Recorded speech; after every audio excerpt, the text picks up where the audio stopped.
India's systemic persecution of its minorities, particularly Muslims and Sikhs, has become more pervasive over the years.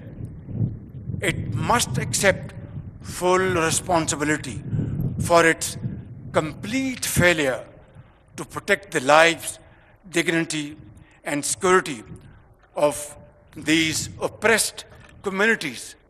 Pakistan, on the other hand, has always condemned terrorism in all its forms and manifestations. As the world's frontline state, that is Pakistan, against terrorism, we have endured immense loss with our 90,000 casualties and economic losses beyond imagination exceeding $600 billion. Who would understand this searing, excruciating pain better than we Pakistanis? Who has given more human sacrifices than Pakistan to counter terrorism? Which country of the world has suffered more economic losses than Pakistan to the tune of $600 billion to fight and defeat terrorism? I think, ladies and gentlemen, there cannot be a more powerful manifestation of our commitment that we would not tolerate any kind of terrorism of any hue and color. And that has been demonstrated beyond any ray of doubt. On the contrary, our eastern neighbor continues a pattern of exploitation, leveling baseless allegations and false accusations without credible investigation or verifiable evidence. The recent tragedy in Pahalgam is yet another example of this perpetual blame game, which must come to a grinding halt. And now, continuing with its role as a responsible country, Pakistan is open to participate in any neutral, transparent, and credible investigation. Ladies and gentlemen, I must also mention here that water is a vital national interest of Pakistan, our lifeline.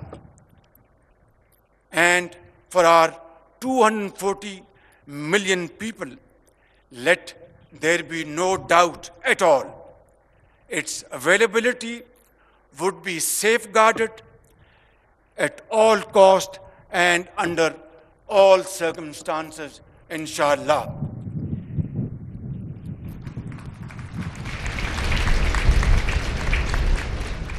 Therefore, any attempt to stop, reduce, or divert the flow of water belonging to Pakistan under the Indus Waters Treaty would be responded to with full force and might, and nobody should remain under any kind of false impression and confusion. Our valiant armed forces remain fully capable and prepared to defend the country's sovereignty and its territorial integrity against any misadventure, as clearly demonstrated by its measured yet resolute response to India's reckless incursion in February 2019. Therefore, I would like to make it clear in all humility, but with fullest confidence at my command, on behalf of the people of Pakistan and our armed forces, that nobody should make any mistake about it. Dear guests, this nation of 240 million people stands united by and behind our brave armed forces and ready to safeguard every inch of our homeland, Pakistan.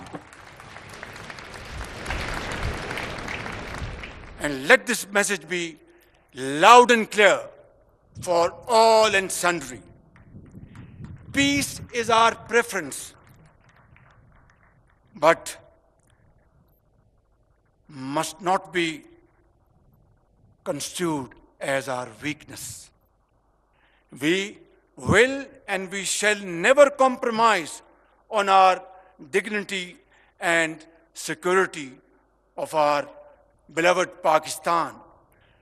We also affirm Pakistan's unwavering commitment to playing a responsible and constructive role on the global stage.